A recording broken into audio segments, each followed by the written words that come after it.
Bonjour et bienvenue dans ce tutoriel. Dans ce tutoriel, je vais vous expliquer comment construire et décorer un embed en AOI.js. Donc tout d'abord, je vais vous présenter les différentes parties de l'embed. Ici, on a l'author avec une image et le titre. Ici, on a le titre, donc c'est simplement un titre.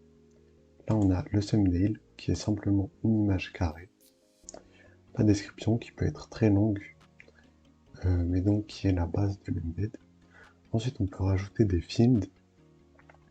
Ici, ils ne sont pas alignés. Ici, ils sont alignés. Donc, je vous montrerai comment on fait pour les aligner et pour ne pas les aligner. Les fields sont composés d'un titre et d'une description.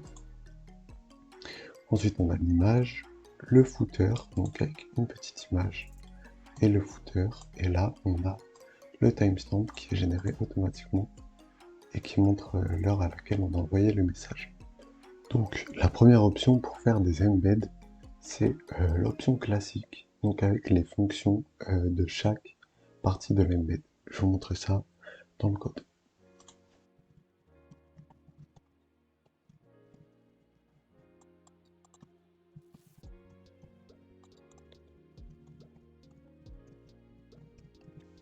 Alors pour les fields, il y a une petite particularité parce que en AOI.js, le code se lit de bas en haut.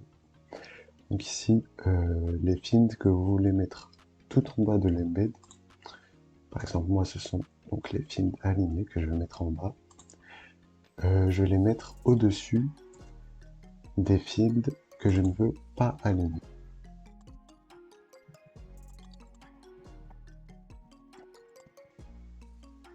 Donc le code est fait, je vais lancer le bot.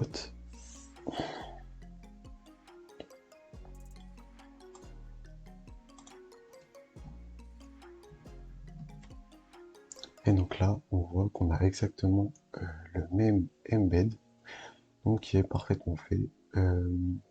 Simplement, quelques précisions. Donc pour les images que vous voyez,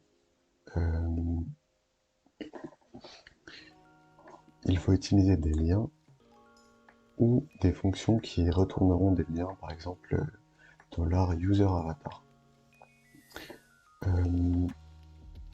Ensuite, par exemple, si je veux créer un deuxième embed, je vais mettre seulement une description. Je mets description de point virgule deuxième embed. Mince.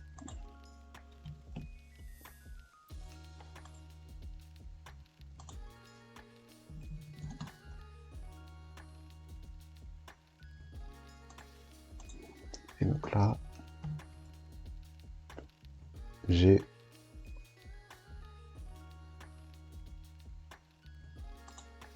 deux nodes allumés. Donc là, je refais. Voilà, on a le deuxième embed qui n'est pas du tout configuré, mais donc pour configurer ce deuxième embed, simplement, vous mettez deux points virgules avant tout ce que vous avez mis ici. Voilà.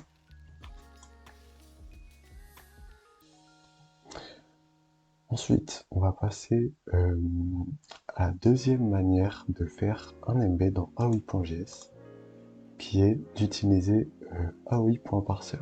Donc, je vais vous montrer et vous expliquer comment on utilise ça. Donc, tout d'abord, l'embed parser s'utilise uniquement dans des fonctions comme sendMessage, channel sendMessage et autres fonctions qui envoient des messages à l'intérieur d'une fonction. Donc là, je vais créer l'objet embed. Et là, je vais mettre mes petits objets. Par exemple, le premier c'est author. Et cette fois, on n'utilise pas de point virgule, on utilise deux points. Author, deux points, et je retourne chercher mon image author.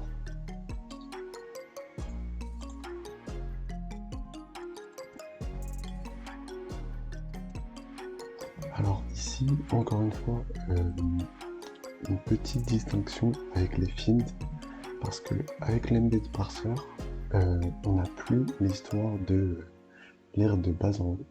Donc les fields, je vais les mettre dans le sens directement dans lequel je veux qu'ils soient. Donc là, description field. Et donc je vais mettre les noms alignés au-dessus dans mon code pour qu'ils soient ici.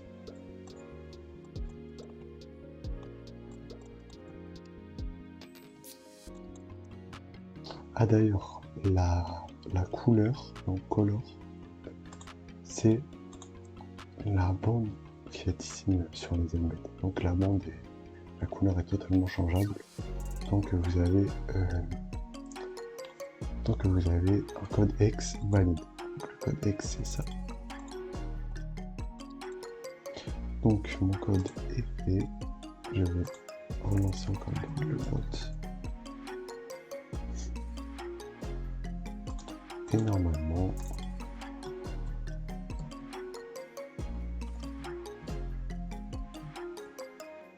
voilà, c'est exactement le même embed.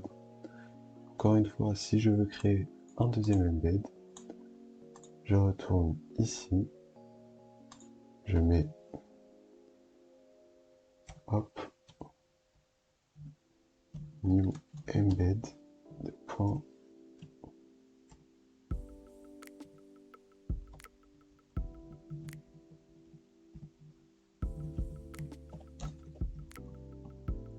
Voilà, je redémarre encore une fois.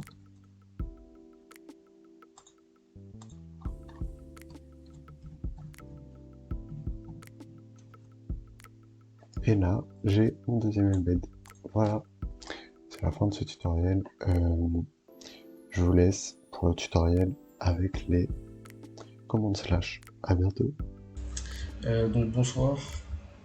Donc la partie du tuto que j'ai à faire pour aujourd'hui, enfin pour ce soir, c'est la partie des slash commandes. Donc pour les slash commandes, vous devrez avoir une commande eval. Donc je vais vous la faire juste en dessous. Donc name eval code eval entre crochets message. Voilà. Donc moi je les supprime parce que je l'ai déjà, et en plus c'est pas vraiment comme ça qu'on fait, il n'y a pas de module export dans un fichier. Puis voilà. Donc vous allez faire eval, donc moi le dollar c'est mon préfixe, donc vous mettez le préfixe que vous avez. Donc eval create application command. Alors là ça sera soit guild ID, soit global. Donc global en fait ça sera pour créer la slash commande sur tous les serveurs sur lesquels est votre bot, ou alors non, sur tous les serveurs et votre bot, et les serveurs qui rejoindra au futur. Et guild ID c'est pour ajouter la slash commande que sur le serveur où est exécutée la commande eval. Donc moi je vais utiliser guild ID. Enfin voilà. Donc guild ID, ensuite ça sera le nom que moi je vais mettre test. Après ça sera la description, donc moi je vais mettre simple test. Là ce sera les comment ça s'appelle, les permissions par défaut. Ça j'ai pas vraiment compris, mais mettez vrai. Écoutez, moi je mets tout le temps vrai, ça marche parfait. Hein, écoutez, on va même mettre vrai. Ensuite, donc là il y a plusieurs applications. Non. Slash user message. Donc slash, ça sera pour créer une slash application. Voilà, une slash commande. User, ça sera pour, par exemple, hop, ici, hop, on voit qu'il y a une application test YouTube. Et message, ça sera, hop, ici, test A, on voit, voilà. Je peux supprimer le message avec l'application, etc. Et hop, je peux le ban avec l'application aussi. Je peux faire tout ce que je veux. Enfin, voilà. Dans la limite des permissions, bien sûr. Donc voilà. Donc après le slash, vous allez mettre du coup les options. Donc les options, rien de plus simple. Vous allez mettre du coup name comme ça, et vous allez mettre du coup le nom de l'option. Donc l'option, hein, c'est par exemple si vous voulez mettre un message, vous voulez si par exemple la slash commande c'est mp, et le message vous allez le mettre où? Et dans l'option. Donc voilà, donc test YouTube, description, je lis ça, description, simple YouTube test, type, ça va être 3. Alors les types, je les ai marqués. Donc la type 3, ce sera pour les messages, donc le message quelconque, vous mettez le message que vous voulez, avec des nombres et tout. 4, c'est que des nombres, donc c'est bien pour les identifiants, etc. 5, c'est une valeur booléenne, ça veut dire que ça sera soit vrai soit faux. Donc false c'est vrai, c'est faux pardon. Voilà.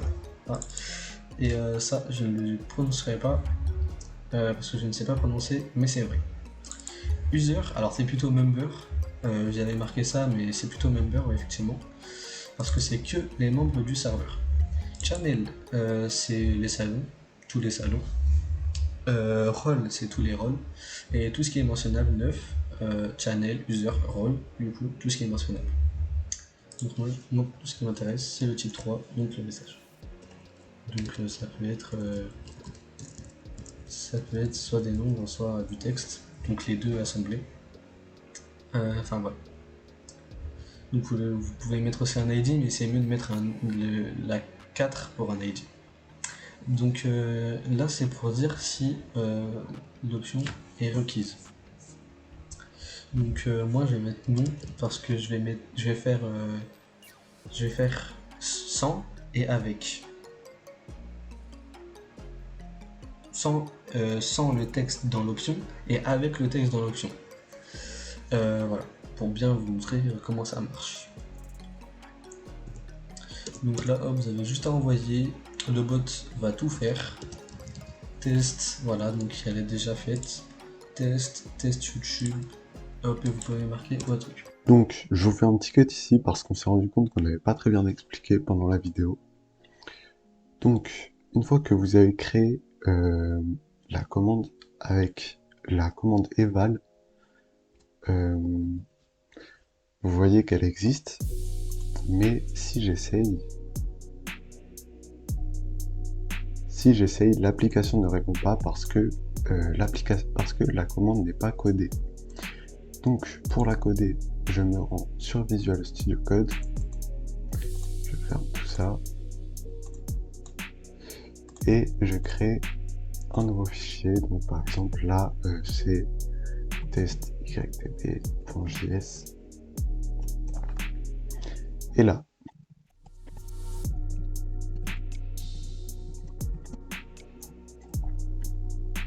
donc là j'ai dit que c'est une slash, et ça c'est simplement parce que les slash sont des interactions. Donc ensuite la fonction très importante avec les slash, c'est celle-ci, interaction reply, et qui a un usage un petit peu difficile. Donc ici je vais mettre simplement tu as marqué slash option, et le nom de l'option c'est test.ydb, donc test. Et là, si je vais voir la documentation, on remarque que son usage est un petit peu difficile.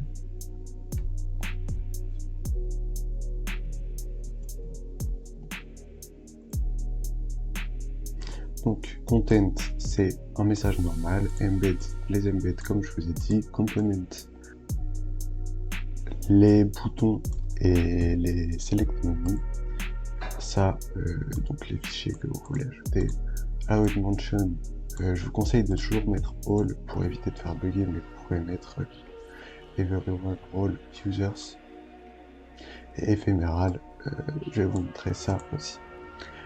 Donc je copie ça. Enfin non. Je vais surtout copier ça, puisque j'ai déjà mis un message. En fait, le plus important, c'est le nombre de points-virgules qu'il y a. Il ne faut pas se tromper. Donc, hop, tout ça, je supprime. Là, je mets all. Et là, je mets true pour l'instant pour vous montrer. Donc, je démarre. Et une fois qu'il est démarré, je peux retester. Donc, test, test. Voilà. Et donc là, la commande, il n'y a que moi qui peux voir le message qu'il a renvoyé. Et donc, c'est ça, éphéméral. Donc, j'ai mis true ici. Je peux également mettre false. Ici, si je fais /test et que je ne mets rien dans test-y, mais tu as marqué non, et il ne met rien. Donc pour remédier à ça, je mets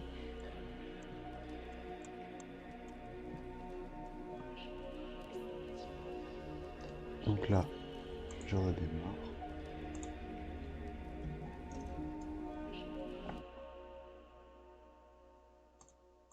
Et là, /test.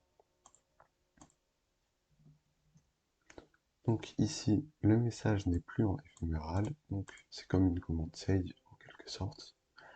Tout le monde peut voir le message qu'il a renvoyé. Et si je mets test et que je ne mets rien, ici il ne mettra aucune donnée. Voilà, grâce au if que j'ai mis.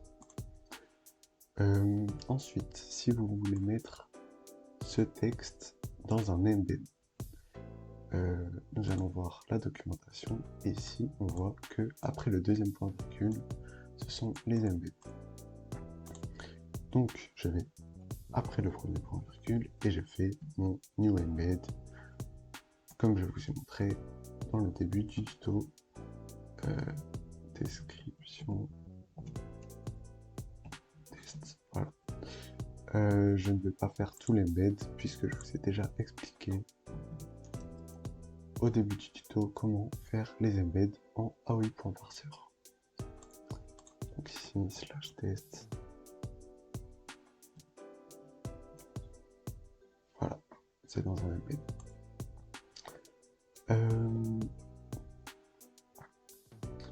Ensuite, donc, pour les boutons, il y a aussi une méthode en AOI.parser à respecter que j'expliquerai plus tard dans un tutoriel sur les interactions. Donc nous expliquerons comment faire des interactions par la méthode classique et par la méthode avec AOI.parser. Voilà, c'est la fin de ce tutoriel. Bonne journée.